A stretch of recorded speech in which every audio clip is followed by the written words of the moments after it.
এমন ৩টি সময় রয়েছে, আমরা যদি সেই ৩টি সময়ের মধ্যে ঘুমিয়ে থাকি, আমাদের জীবন থেকে শান্তি চলে যাবে। আমরা বিভিন্ন রোগে আক্রান্ত হয়ে যাব। আমাদের ইনকামের মধ্যে বারোকা কমে যাবে। আমরা যা ইনকাম করব সেগুলি দিয়ে সংসার চলবে না। আমাদের সংসারটা তিলে তিলে ধ্বংস হয়ে যাবে।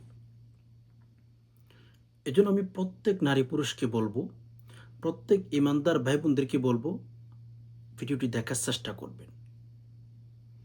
অসংখ্য অগণিত নারী পুরুষ না জানার কারণে ৩টি সময় ঘুমিয়ে থাকেন। যদি জানতে চান যে ৩টি সময় ঘুমাইলে যে আপনার ক্ষতি হয়ে যাবে, আপনি যদি জানতে চান, তাহলে আপনাকে বলছি, একটু সবর করে ভিডিওটি শুরু থেকে শেষ অবধি মনোযোগ সহকারে দেখতে থাকুন। আর হ্যাঁ, এখনো পর্যন্ত যারা লাইক করেন নাই, অবশ্যই একটি লাইক করে ফেলুন। চ্যানেলটি সাবস্ক্রাইব করে অল নোটিফিকেশন অন করে ফেলুন, কারণ আমি যখনই ভিডিও আপলোড করব সবার আগে যেন আপনি পেয়ে যান। সম্মানিত দিনী ভাই বোন, আমরা এখন কিন্তু মাহে রমাদানের ভেতরে ঢুকে গেছি। আলহামদুলিল্লাহ সুম্মা আলহামদুলিল্লাহ। এই যে মাহে রমাদান, এই মাসটা রিকভারি বোঝেন আপনারা? হয়তো অনেকে বোঝেন রিকভারি। আমরা 11 মাস যত কিছু করছি না কেন, এই মাহে রমাদান রিকভারির একটা মাস। আমাদের অনেক পাপ হয়ে গেছে, আমাদের অনেক গুনাহ হয়ে গেছে, আমরা অনেক অপরাধ করেছি। লিস্ট এগুলোকে যদি আমরা রিকভারি করতে চাই, আপনার উচিত, আমার উচিত এই মাহে রমাদানকে কাজে লাগানো। তো একটা হাদিসের কথা বলে আমি মেইন আলোচনার দিকে প্রবেশ করার চেষ্টা করব। রাসূলুল্লাহ সাল্লাল্লাহু আলাইহি সাল্লাম বলেছেন, তোমরা কয়েকটা জিনিস কম কম করবা, বেশি করবা না। ১ নাম্বার কম খাও। ১ নাম্বার কম খাও। আমাদের ধর্মটা, আমাদের ইসলাম ধর্মটা এমন একটি ধর্ম, যেখানে আপনি অ্যানালাইসিস করলে, ফিকির করলে, গবেষণা করলে প্রত্যেকটা জিনিস আপনি পেয়ে যাবেন। ছোট থেকে বড়, বড় থেকে ছোট সব কিন্তু ওখানে আছে। ইসলাম ধর্মের ভেতরে আছে। সুবহানাল্লাহ। তো রাসূলুল্লাহ সাল্লাল্লাহু আলাইহি ওয়াসাল্লাম বলেছেন, তোমরা ৩টি কাজ কম করবা, তোমরা জীবনে সফল হতে পারবে। সেখান থেকে ১ নাম্বার কম খাও।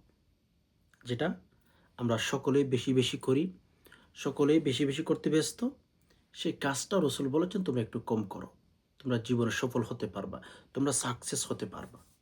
কে বলেছেন? নবী আলাইহিস সালাতু ওয়াসালাম বলেছেন। কম খাওয়ার জন্য বলেছেন। কিল্লাতুত তোআম সিহাতুল বদন, একটা মুফিদুত তলিবিন একটা কিতাব আছে। মাদ্রাসার মধ্যে পড়ানো হয় কিতাবটি। সেখানে আ এভাবে কথাটা এসেছে, কিল্লাতুত তোআম সিহাতুল বদন। তুমি যদি কম খাও তাহলে তোমার বদন বা তোমার শরীর সুস্থ থাকবে।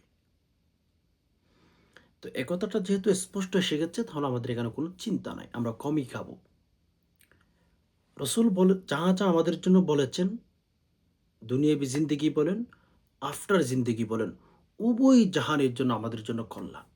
উভয় জাহান আমরা শান্তিতে থাকতে পারবো, যদি আমরা প্রতিটি কাজে রাসূলুল্লাহ সাল্লাল্লাহু আলাইহি সাল্লামকে অনুসরণ করতে পারি, রাসূলুল্লাহ সাল্লাল্লাহু আলাইহি সাল্লামকে ফলো করতে পারি। রব্বে কাবার কসম, প্রতিটি কাজে দুনিয়াবি জিন্দেগি আর আফটার জিন্দেগি উভয় জগতে শান্তি পাবেন। উভয় জাহান আপনি শান্তিতেই জীবন যাপন করতে পারবেন। একটু শুধু জীবনটাকে গুছিয়ে আনতে হবে। একটু শুধু রাসূলুল্লাহ সাল্লাল্লাহু আলাইহি ওয়াসাল্লামকে ফলো করলে হয়ে যাবে। একটা সাহাবীর কথা আপনাদেরকে অনেকবার বলেছিলাম। সাহাবায়ে কেরাম রাসূলুল্লাহ সাল্লাল্লাহু আলাইহি ওয়াসাল্লামকে কিভাবে অনুসরণ করতেন, কিভাবে মুহাব্বত করতেন, কিভাবে ভালোবাসতেন। হয়তো আপনাদেরকে এই কথাটা অনেকবার বলা হয়েছে। নবী আলাইহিস সালাতু ওয়াসালামের একজন সাহাবী, উনার মাথার লম্বা চুল হয়ে গেছে। অনেক বড়, বড় হয়ে গেছে চুলগুলো। সাহাবী মারা যাবেন, অসুস্থ হয়ে গেছেন। তো আত্মীয়স্বজন বললেন যে, "ভাই, আপনার চুলগুলো তো অনেক বড় বড় হয়ে গেছে, আপনি তো অসুস্থ হয়ে গেছেন, আপনি তো মারা যাবেন, অ্যাটলিস্ট আমরা চুলগুলো যদি কেটে দিই তাহলে আমাদের ভালো লাগবে, আপনারও ভালো লাগবে। সাহাবী বললেন, না, এই মাথার চুল কোনো দিন কাটা সম্ভব নয়, এই চুল আমি কোনো দিন কাটতে রাজি নই। সাহাবী একরাম ওই সাহাবীকে বললেন, কেন আপনি চুলগুলো কাটবেন না কেন? হোয়াই, আপনি মাথার এই চুলগুলো কাটবেন না কেন? কি হয়েছে? আপনি না কাটার কারণটা কি আমাদেরকে একটু বলুন। তখন সাফ সাফ নবী আলাইহিস সালাতু ওয়াস সালামের মোহাব্বতের কথা, ভালোবাসার কথা কিন্তু সাহাবী তুলে ধরলেন। আমি মারা যেতে পারি, আমার চুলগুলো আমি কাটতে রাজি না। বলে, কেন? আমার এই মাথার চুলে রাসূলুল্লাহ সাল্লাল্লাহু আলাইহি সাল্লামের হাত লেগেছে। পবিত্র হাত মুবারক আমার এই মাথার চুলের মধ্যে লেগে গেছে। আর আমার বিশ্বাস, আল্লাহ রসুল সাল্লাল্লাহু আলাইহি সাল্লামের হাত মুবারক যেই চুলের মধ্যে লেগেছে, ওই চুলের মধ্যে কোনোদিন জাহান্নামের আগুন লাগতে পারে না। জাহান্নামের আগুনের এই শক্তি কোনোদিন থাকতে পারে না। সুবহানাল্লাহ।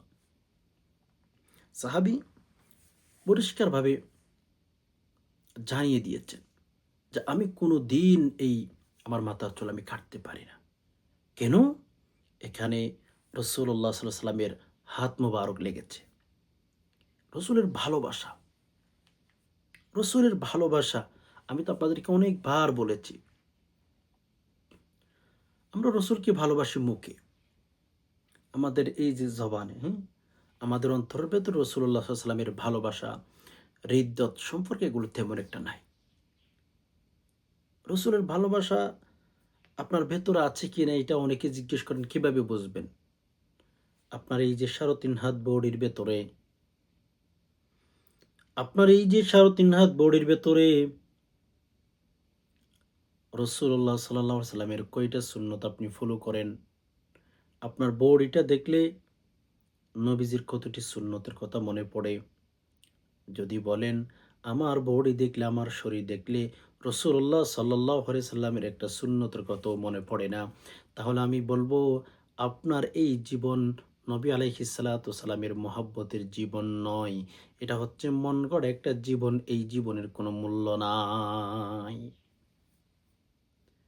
এজন্য আমি অনুরোধ করব, আল্লাহ রসুল সাল্লাল্লাহু আলাইহি সাল্লামের ভালোবাসা, মহব্বত এগুলো অন্তরের ভেতর রাখবেন।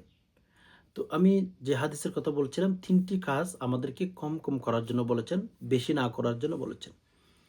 ১ নাম্বার, রাসূল বলেছেন তোমরা কম খাও। দেখবেন যারা কম খায় তাদের শরীর ভালো থাকে, সুস্থ থাকে, নিয়ন্ত্রণে থাকে। আর যারা বেশি খায় তারা কিন্তু অনেক সময় বিপদের মধ্যে পড়ে যায়। তারা অনেক সময় বলা মুসিবতের মধ্যে পড়ে যায়। অনেক রোগ তৈরি হয়ে যায়, শরীরের ওজন বেড়ে যায়। এজন্য যখন আমরা খাবো, কম খাবো। রাসূলুল্লাহ সাল্লাল্লাহু আলাইহি ওয়াসাল্লাম একটা পদ্ধতি আমাদেরকে বলে দিয়েছেন, যখন আমরা খাবার খাইবো তখন হচ্ছে অ্যা আমরা যে পেটটা আছে না, আমাদের খাবারের যে থলি রয়েছে, ওখানে ১ ভাগ আমরা খাবার খাইবো, ১ ভাগ পানি, আরেক ভাগ আমরা খালি রাখবো। এটা রাসূলুল্লাহ সাল্লাল্লাহু আলাইহি ওয়াসাল্লামের পদ্ধতি, রাসূলুল্লাহ সাল্লাল্লাহু আলাইহি ওয়াসাল্লামের সুন্নাহ। এই পদ্ধতিতে খান, জীবনে সফল হবেন, জীবনে সাকসেস হবেন, জীবনে বড় বড় রোগ হবে না। ২য় নাম্বার বললেন, রাসূলুল্লাহ সাল্লাল্লাহু আলাইহি ওয়াসাল্লাম বলেন তোমরা কম ঘুমাও, কম ঘুমাও। পৃথিবীতে যারা সফল মানুষ আছে, যারা সফল হয়েছে, তাদের জীবনে যদি পড়েন, তাদের জীবন নিয়ে যদি আপনি অ্যানালাইসিস করেন বা ফিকির করেন, আপনি পাবেন সেখানে তারা কম ঘুমাইতেন। তারা বেশি ঘুমানোর পক্ষে না। যেমন আপনি যদি বলেন রাসূলুল্লাহ সাল্লাল্লাহু আলাইহি ওয়াসাল্লামের কথা যদি আপনি আমাকে বলেন, তখন আমি আপনাকে বলতে পারি রাসূলুল্লাহ সাল্লাল্লাহু আলাইহি ওয়াসাল্লাম ঘুমাইতেন না। বলে, কেন? আম্মা জান আয়েশা রাদিয়াল্লাহু তাআলা আনহার একটা হাদিসের কথা যদি আপনাদেরকে শেয়ার করি, স্পষ্টভাবে বুঝতে পারবেন। আম্মা জান আয়েশা বলেন, নবী আলাইহিস সালাতু ওয়াস সালাম দাঁড়িয়ে দাঁড়িয়ে তো লম্বা লম্বা কেরাত পড়ে নামাজ আদায় করতেন।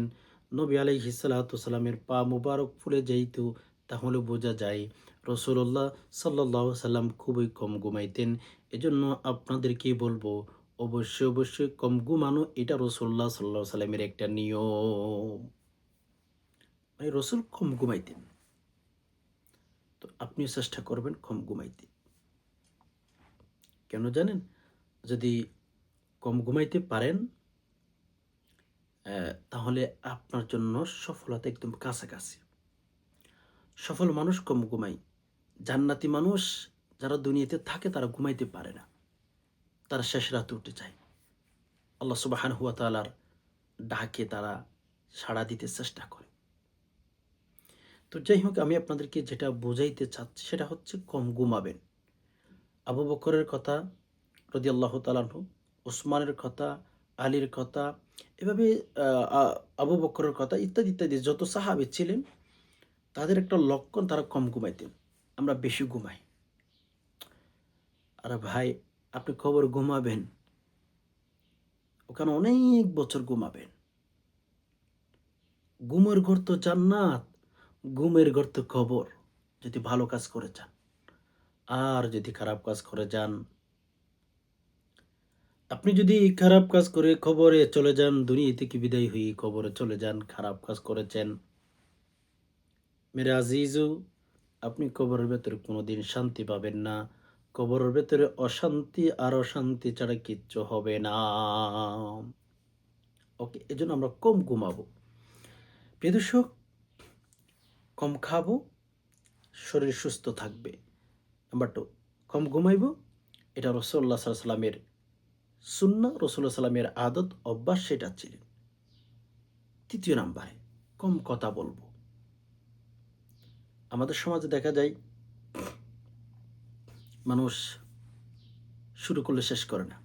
বিশেষ করে কিছু মহিলাদের ক্ষেত্রে দেখবেন, সবাই না, গল্প শুরু করেছে ধরুন, গল্প করতে করতে করতে করতে এত গল্প করেছে যে এক পর্যায়ে সে বলে, এক পর্যায়ে সে বলেই ফেলে, মানে ধরেন একজন মহিলা আরেকজনের সাথে ঘন্টা ২ গল্প করেছে।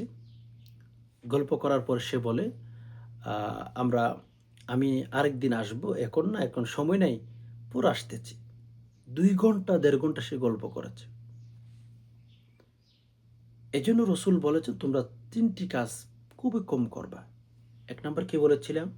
১ নাম্বার বলেছিলাম যে আপনি অবশ্যই কম খাবেন। এটা আপনার শরীর সুস্থ থাকবে, ভালো থাকবে, নিয়ন্ত্রণের মধ্যে থাকবে। কম খাবেন। নাম্বার 2, কম ঘুমাবেন। নাম্বার 3, আ আপনি একটু কম কথা বলবেন। এটা রাসূলুল্লাহ সাল্লাল্লাহু আলাইহি ওয়াসাল্লামের হাদিস। এখান থেকে আমি এই হাদিসটা আপনাদেরকে কেন শেয়ার করলাম? এই হাদিসটা আপনাদেরকে শেয়ার করার একটাই কথা, এখানে ঘুমের কথা এসেছে হাদিসের মধ্যে। আমাদেরকে রাসূলুল্লাহ সাল্লাল্লাহু আলাইহি ওয়াসাল্লাম বলেছেন কম ঘুমাইতে। ইনশাআল্লাহ চেষ্টা করবেন, হ্যাঁ, কম ঘুমানোর জন্য। তো এই যে ৩টি ঘুম, ৩ প্রকার ঘুম, বিশেষ করে মাহে রমাদানের মধ্যে যদি একটু ফলো করতে পারেন আরকি, ভালো হয়। জীবনে সফল হবেন। ১ম এই বলেছি সফল মানুষ কম ঘুমায়। পৃথিবীতে যারাই সফল হয়েছে, যারাই সাকসেস হয়েছে, যাদেরকে আপনি সফল মনে করেন তারা কম ঘুমাইতেন। তারা খুবই কম ঘুমাইতেন। তো এজন্য আমি আপনাদেরকে বলব কম ঘুমানোর চেষ্টা করবেন। আচ্ছা, সম্মানিত দিনী ভাই বোন, যে ৩টি সময় ঘুমাইলে আমাদের জন্য জীবনে সাকসেস হওয়া খুবই কঠিন হয়ে যাবে। ১ নাম্বার, ফজরের পর পরে ঘুমানো। অনেক সময় আছে ফজর নামাজ না পড়ে ঘুমাই যাবেন। এরকম কিন্তু আপনাদের হয়। অনেক ভাই বোন আছেন, রোজা রেখেছেন, বাট ফজর নামাজ না পড়ে ঘুমিয়ে গেছেন। এটা না বরকত। হ্যাঁ, রমজান মাস চলতেছে, আপনার যদি প্রয়োজন হয় সাহারি খান, নামাজ পড়েন, এরপর একটু আরাম করেন। তবে যদি কোনো কাজকর্ম থাকে, না ঘুমানোটাই আপনার জন্য বেস্ট। ফজরের সময় আপনি জিজ্ঞেস করতে পারেন কেন? আল্লাহ রসুল সাল্লাল্লাহু আলাইহি সাল্লাম ফজরের সময় না, এই সময়ের জন্য স্পেশাল দোয়া করেছেন। আল্লাহ রসুল সাল্লাল্লাহু আলাইহি সাল্লাম ফজর ফজর সময়ের জন্য যেন বরকত হয় দোয়া করেছেন। এই ফজরের সময়ের অনেক গুরুত্ব আছে, অনেক বারকা আছে। ফজরের সময়ের অনেক গুরুত্ব আছে, যেগুলো আপনাকে বলে বোঝাইতে পারবো না। এজন্য ফজরের সময় যদি না ঘুমাইতে পারেন, আপনার জন্য ভালো হয়, আপনার জন্য কল্যাণ হবে।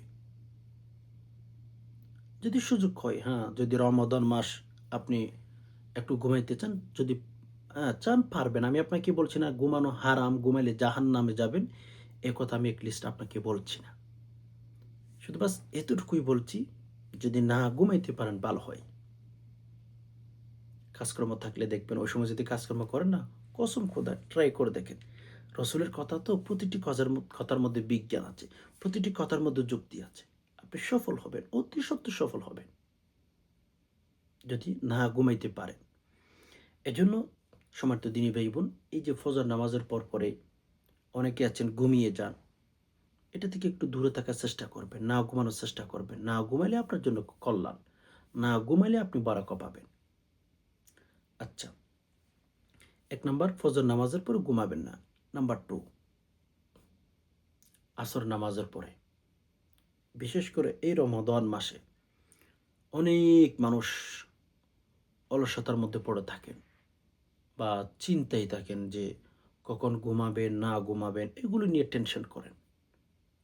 আমি আপনাদেরকে বলবো, যদি পারেন ফজর নামাজের পরে তো ঘুমাবেন না, আসর নামাজের পরে ঘুমাবেন না। কেননা আসর নামাজের পরে যারা ঘুমায়, এরা হচ্ছে শারীরিকভাবে আর মানসিকভাবে দুর্বল হয়ে পড়ে। আমি রাসূলুল্লাহ সাল্লাল্লাহু আলাইহি ওয়াসাল্লামের প্রতিটি কথার মধ্যে বিজ্ঞান আপনাদেরকে দেখাইতে পারবো। আসরের পরে ঘুমাবেন না। যেমন নবী আলাইহিস সালাতু ওয়াসসালাম যোহর নামাজের পর একটু কাইলুল্লাহ করতেন, আপনি চাইলে সেটা করতে পারেন। আপনি চাইলে কাইলুল্লাহ করতে পারেন। একটু যোহর নামাজের পর একটু আরাম করতে পারেন। এটা রাসূলুল্লাহ সাল্লাল্লাহু আলাইহি ওয়াসাল্লামের সুন্নাহ। আপনি চাইলেও সেটা করতে পারেন। ইনশাআল্লাহ আমাদের জীবনটা, আমাদের লাইফস্টাইলটা যদি রাসূলুল্লাহ সাল্লাল্লাহু আলাইহি ওয়াসাল্লামকে জীবনের মধ্যে ফলো করতে, করতে আমরা জীবন কাটাইতে পারি, কবরের ভেতর ৩ টা প্রশ্ন আপনার জন্য একদম ইজি হয়ে যাবে। একদম সহজ আপনি অ্যান্সার দিতে পারবেন। কোনো ভয় আপনার থাকবে না। কোনো ভয় থাকবে না আপনার। ওকে? এজন্য ভাই বোন সবার কাছে অনুরোধ করব, রাসূলুল্লাহ সাল্লাল্লাহু আলাইহি ওয়াসাল্লাম যা, যা বলেছেন এই রমাদান মাসে সেগুলোকে একটু বেশি, বেশি করার চেষ্টা করুন। যুক্তি কাটাইতে যাবেন না। ভাই বোন, যুক্তির নাম কোনো দিন ইসলাম হতে পারে না। যুক্তির নাম কোনো দিন ইসলাম নয়। মেনে নেওয়ার নাম ইসলাম। আবু বকরের কথা মনে পড়ে গেল, আপনাদেরকে একটু বলি। আবু বকর রাদিয়াল্লাহু তাআলা আনহু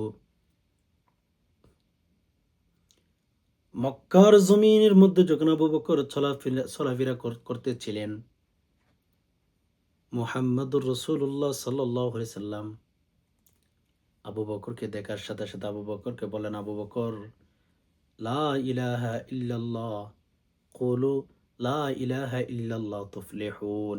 আবু বকর, তুমি লা ইলাহা ইল্লাল্লাহ পাঠ করো, তুমি সফল হয়ে যাইবা, তুমি জান্নাতে যেতে পারবা। মানে রসুল শুধু আবু বকরকে বলেছেন, আবু বকর তুমি লা ইলাহা ইল্লাল্লাহ পাঠ করো, তুমি সফল হতে পারবা, তুমি সাকসেস হবা। শুধু বাস এতটুকু বলেছেন। আবু বকর সেখানে কোনো যুক্তি দেখান নাই। তো রসুল আমাদেরকে আসরের পরে ঘুমানো থেকে নিষেধ করেছেন। হ্যাঁ, কোনো বান্দা যখন অসুস্থতার মধ্যে থাকে, কোনো বান্দা যখন শরীর দুর্বল হয়ে থাকে বা ইত্যাদি, ইত্যাদি এরকম অবস্থায় থাকলে আপনি তো ঘুমাইতে পারেন। কিছু মানুষ আছে ঘুমাইতেই থাকে, বা ইসলাম ধর্মের মধ্যে যে কাজগুলো নিষিদ্ধ রয়েছে সে সময়ও ঘুমাইতে থাকে। এটা কিন্তু একেবারে ঠিক না। একেবারেই ঠিক না। তো এজন্য আবু বকর রাদিয়াল্লাহু তাআলা আনহু কোনো যুক্তি দেখান নাই। আপনি বলবেন আর আবু বকর রাদিয়াল্লাহু তাআলা আনহুর কাছে প্রশ্ন করার মতো কোনো ব্রেন বা জ্ঞান ছিল না, নাউজুবিল্লাহ, ঐরকম না। আবু বকর রাদিয়াল্লাহু তাআলা আনহুর ভেতরে অনেক ব্রেন ছিল, অনেক ট্যালেন্ট ছিল। এরপরেও আবু বকর রাসূলুল্লাহ সাল্লাল্লাহু আলাইহি ওয়াসাল্লামের কাছে কোনো প্রশ্নই করেন নাই। বাস রসুল বললেন, আবু বকর, কুলু লা ইলাহা ইল্লাল্লাহ তুফলিহুন। আবু বকর তুমি লা ইলাহা ইল্লাল্লাহ পাঠ করো, তোমার জীবনে তুমি সফল হয়ে যাইবা। এ কথা বলতে দেরি, বাস আবু বকর রাদিয়াল্লাহু তাআলা আনহু ডান, মানে সে পড়েই ফেললেন। ইসলাম ধর্মের ভেতরে যা যা আমাদেরকে দিক নির্দেশনা দিয়েছে, এগুলোর মধ্যে কোনো যুক্তি আপনি খাটাবেন না। এগুলোর মধ্যে যখন যুক্তি খাটাইতে যাবেন, তখন আপনি ঠকে যাবেন, তখন আপনি বিপদে পড়ে যাবেন, তখন আপনি বলা মুসিবতের মধ্যে পড়ে যাবেন। যুক্তির নাম, আমি প্রথমেই বলেছিলাম, যুক্তির নাম ইসলাম নয়, মেনে নেওয়ার নামই ইসলাম। মেনে নেওয়ার নামই ইসলাম। তো এজন্য ইসলাম ধর্মের মধ্যে আমাদেরকে যে ৩ সময় ঘুমানোর কথা নিষেধ করেছেন, সেগুলোকে আমরা ফলো করার চেষ্টা করব। ১ নম্বর কি বলেছিলাম? ফজর নামাজের পরে। ২য় নাম্বার আসরের পরে। এখানে যদি আপনি বলেন আমি ঘুমাবো, আমি ফজরের পরেও ঘুমাবো, আমি আসরের পরেও ঘুমাবো, আমি ওই সময়ে ঘুমাবো, ওই সময়ে ঘুমাবো, এই কথা যদি আপনি যুক্তি দেখাইতে যান, তাহলে আমি আপনাকে বলবো, আপনি আপনার মতো করে চলেন। ইসলামকে ফলো না করার কারণে আপনার ক্ষতি হবে। ইসলামের ভেতরে যত দিক নির্দেশনা রয়েছে, সব কিছু কিন্তু আমাদের কল্যাণের জন্য রয়েছে। দুনিয়া এবং আখিরাত, দুনিয়াবি জিন্দেগি আর আফটার জিন্দেগিতে সফল হতে চাইলে, পৃথিবীতে যারাই সফল হয়েছে আবু বকরের ইতিহাস পড়লে, তারা রাসূলুল্লাহ সাল্লাল্লাহু আলাইহি সাল্লামকে ফলো করেছেন, ইসলামকে ফলো করেছেন। আল্লাহ যা বলেছেন তা মেনে নিয়েছেন। যার কারণে তারা কিন্তু সফলতার দেখা পেয়েছে। আর আপনি আমি যদি ওইগুলোকে ফলো না করে, আমরা কোনোদিন সফলতার দেখা পাবো না। এজন্য ভাই বোন, সবার কাছে অনুরোধ, ইসলাম ধর্মকে ফলো করার চেষ্টা করবেন। ইসলামকে মেইনটেইন করার চেষ্টা করবেন, সাকসেস হবেন কসম খোদা। আপনি অনেক বেশি সফল হবেন শুধু ইসলামকে ফলো করলে। যুক্তি খাটাইতে গেলে একজন ব্যক্তি আমাদের বাংলাদেশেরই অনেক বড় শিক্ষিত, অনেক বড় শিক্ষিত, বাট সে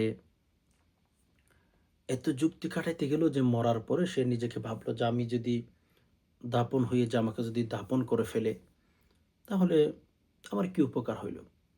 সে তার লাশটা মেডিকেল সায়েন্স যারা ওগুলো নিয়ে পড়াশোনা করে, অ্যানালাইসিস করে, তাদেরকে বলে দিয়েছে যে আমার লাশটা তোমরা ওদেরকে দিয়ে দিও, তারা যেন আমার লাশ দিয়ে মেডিকেল সায়েন্স যারা গবেষণা করে তারা যেন গবেষণা করতে পারে। অতিরিক্ত আহ, শিক্ষিত হওয়া কিন্তু অনেক মারাত্মক যদি কোরআন হাদিসের জ্ঞান না থাকে। এখানে যুক্তি কাটানোর কোনো রাস্তা নাই। ইসলাম ইসলাম, ধর্ম ধর্ম। ৩য় নাম্বার, একেবারে লাস্ট, ৩য় নাম্বার, কখন ঘুমাবেন না? মাগরিবের পরে, এশারের আগে আগে। অনেক ভাই বোন আছেন, রমাদান মাস যখন এসেছে,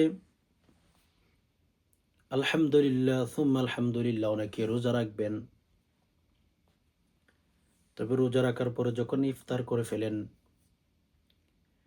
ইফতার করার পরে যখন আপনি পেট ভরে খেয়ে ফেলেন, তখন দেখা যায় আপনার শরীরের মধ্যে ঘুমের ভাব চলে আসে। সারাদিন না খেয়েছিলেন, আর ওই যে মিস্টার ইবলিস তো বসে নাই। আপনি যখন মাগরিবের পরে এশার নামাজের আগে আগে ঘুমিয়ে যাবেন, এমন একটা ঘুম শয়তান আপনাকে দিয়ে দিবে যে আপনি আর এশার নামাজও পড়তে পারলেন না, তারাবির নামাজও পড়তে পারলেন না, ভিতরের নামাজও চলে গেল। এভাবে আপনাকে একেবারে জাহান্নামের উপযুক্ত করে ফেলবে। অনেক ভাই বোন একটু আরাম করার জন্য মাথা ফেলে দেখা যায় এমন ঘুম এসেছে, ওই যে সারাদিন না খেয়েছিল, এমন ঘুম এসেছে সে একেবারেই সাহারির সময় বা একেবারেই ফজরের সময়। এগুলো আমরা যেন না করি, এগুলো করলে আমাদের জন্য ক্ষতি হয়। এই জন্য সম্মানিত দিনী ভাই বোন, আপনি ঘুমাবেন, আপনি মনে করবেন যে আমি এশার নামাজের আগে, অর্থাৎ মাগরিবের পরে এশার নামাজের আগে আগে এই সময়টার ভেতরে মনে করবেন যে একটু আমি আরাম করবো, দেখবেন যে ঘুমাই এসে গেছে। এই জন্য এই ঘুম আপনার জন্য লানত। ৩ প্রকার ঘুম আপনি যদি যান, তখন আপনার জীবনের সাকসেস বা সফল যেটাকে বলেন, এটা অনেক দূরে বলতে পারেন, অনেক দূরে বলতে পারেন। সাকসেস বা সফল যেটাই বলেন, এটা কিন্তু অনেক দূরে হতে পারে। এই ৩ প্রকার ঘুম যদি আপনি জীবনে কন্টিনিউ করেন, হ্যাঁ, অসুস্থ হয়ে গেছেন, আপনি ক্লান্ত আছেন, মেরে দোস্ত রমাদান মাস চলতেছে। আমি তো ভিডিওর শুরুতে বলেছিলাম, এই মাসটা আমাদের জন্য রিকভারির মাস। আপনি ১১ মাস যা, যা করেছেন এগুলোকে একটু রিকভার করেন। এগুলো থেকে একটু ফিরে আসেন। আল্লাহমুখী হয়ে যান। আল্লাহ বিল্লাহ করেন, ইবাদত বন্দেগী করেন। জীবনে ইনশাআল্লাহ সফল হতে পারবেন। উমর রাদিয়াল্লাহু তাআলা আনহুর একটা কথা মনে পড়ে গেল। ইসলামের ভেতরে ঢোকার পরে, অর্থাৎ রাসূলুল্লাহ সাল্লাল্লাহু আলাইহি সাল্লামকে ফলো করার কারণে তার কি, কি উপকার হয়েছে। মক্কার মধ্যে বসে, বসে উমর রাদিয়াল্লাহু তাআলা আনহু হাসে। উমর রাদিয়াল্লাহু তাআলা আনহু হাসাহাসি করেন। মক্কার জমিনে বসে, বসে হাসাহাসি করেন। অন্যান্য সাহাবী একরাম জিজ্ঞেস করলেন, আমিরুল মুমিনিন, আপনি এত হাসতেছেন কেন? কি হয়েছে? আমিরুল মুমিনিন, আপনি এত হাসাহাসি করতেছেন কেন? কি হয়েছে আপনার? তখন ওমর রাদিয়াল্লাহু তাআলা আনহু বললেন, হে আমার বন্ধুগণ সাহাবী একরাম, আল্লাহ রাসূলের সাহাবী, আমি উমর কি ছিলাম আর আমি উমর এখন কি হইয়া গেলাম? আমার ফুফাতো বোনের কিছু ছাগল ছিল। ওই ছাগলগুলো নিয়ে আমি প্রতিদিন পাহাড়ের মধ্যে চলে যাইতাম। প্রতিদিন পাহাড়ে যাইতাম। আমি একদিন না একদিন একটা না একটা ছাগল হারিয়ে ফেলতাম পাহাড়ে নিয়ে গিয়ে। আমার ফুফাতো বোন আমাকে একটা না একটা কথা বলে দিত, বকা দিয়ে ফেলতো। আজকে সেই উমর ইসলাম ধর্ম গ্রহণ করার কারণে, সেই উমর ইসলামকে ফলো করার কারণে, সেই উমর রসুলকে ফলো করার কারণে, সেই উমরের কথাই কিন্তু মহাদেশগুলো পর্যন্ত পরিচালনা হয়। আল্লাহ চাইলে পারেন। ওয়াতুইজ্জু মান তাশা ওয়াতুযিল্লু মান তাশা বিয়াদিকাল খায়র ইন্নাকা আলা কুল্লি শাইইন কদির। আল্লাহ চাইলে সব সম্ভব। আল্লাহর বাহিরে কিচ্ছু নাই। আল্লাহ সুবহানাহু ওয়া তাআলার ভেতরে কিচ্ছু আপনি ২ নাম্বারই পাবেন না। নাউযুবিল্লাহ, এগুলো ভাবতেও আনবেন না, চিন্তাও করতে আনবেন না। আল্লাহর কাছে যদি চাইতে থাকেন, হুম, আল্লাহর কাছে আপনি পেয়ে যাবেন। আল্লাহ কোনো দিন আপনাকে ঠকাবেন না। আল্লাহ আপনাকে দিতে রাজি, সবসময় প্রস্তুত আছেন। এজন্য তো আল্লাহ নিজেও বলে দিয়েছেন, উদউনি আস্তাজিব লাকুম, আমার কাছে চাইতে থাকো। তো যাই হোক, সম্মানিত দিনী ভাই বোন, আমি আপনাদেরকে ৩ প্রকার ঘুমের কথা বললাম। শুধু যে ঘুমের ক্ষেত্রে আপনারা এগুলোকে ফলো করবেন, অন্যান্য কাজের সময়ে রসুলকে ফলো করবেন না, এটা যেন না হয়। আপনি সব সময় সদা সর্বদা রসুলকে ফলো করবেন। যে কোনো কাজে, খাইতে যাবেন রসুল্লাহ সাল্লামকে ফলো করেন, ঘুমাইতে যাচ্ছেন রসুলকে ফলো করেন, রাস্তা দিয়ে হাঁটছেন রসুলকে ফলো করেন, জীবনে সফল হবেন। আমি এ কথাটা কেন বলছি জানেন? পৃথিবীর যে সমস্ত মানুষগুলোকে আমরা ফলো করি না, এগুলোর ভেতরে দেখবেন একটা না একটার ভেতরে কিন্তু চরিত্রের ভেতরে, হ্যাঁ, সমস্যা থাকতে পারে বা ২ নাম্বারই থাকতে পারে। কিন্তু আল্লাহ রসুল সাল্লাল্লাহু আলাইহি সাল্লামের চরিত্র এমন একটা চরিত্র, এমন একটা আখলাক, এই চরিত্রের ভেতরে কোনো ২ নাম্বার আপনি দেখাইতে পারবেন না। সুবহানাল্লাহ। এজন্য ভাই বোন সবার কাছে অনুরোধ করব, প্রতিটি কাজে রসুলকে ফলো করেন, প্রতিটি সময় রসুলকে ফলো করেন। জীবনে ইনশাআল্লাহ আমার বিশ্বাস আপনি অনেক কিছু করতে পারবেন। আল্লাহ তাআলা আপনাকে সফলতা পর্যন্ত পৌঁছে দিবেন। আশা করি বিষয়টি বুঝতে পেরেছেন। আল্লাহ সুবহানাহু ওয়া তাআলার কাছে দোয়া করি, আল্লাহ যে সমস্ত ভাই বোন কথাগুলো শুনছেন, ইসলামের কথাগুলো, ধর্মের কথাগুলো, আল্লাহ সবাইকে শান্তিতে রাখুন, নিরাপত্তার মধ্যে রাখুন। আল্লাহ মাহে রমাদান আমাদের সবাইকে আল্লাহ অভাব থেকে দূরে রাখুন। আল্লাহ হালাল খেয়ে হালাল ইফতার করে আল্লাহ আমরা যেন সিয়াম সাধনা করতে পারি, সে তৌফিক দান করুন, আমিন। আজকে পর্যন্ত দেখা হবে না কোনো ইসলামিক ভিডিওতে। ততক্ষণ পর্যন্ত আল্লাহ সুবহানাহু ওয়া তাআলা আমাদের সবাইকে ভালো রাখুক, সুস্থ রাখুক, আমিন। আসসালামু আলাইকুম ওয়া রাহমাতুল্লাহি ওয়া বারাকাতুহু।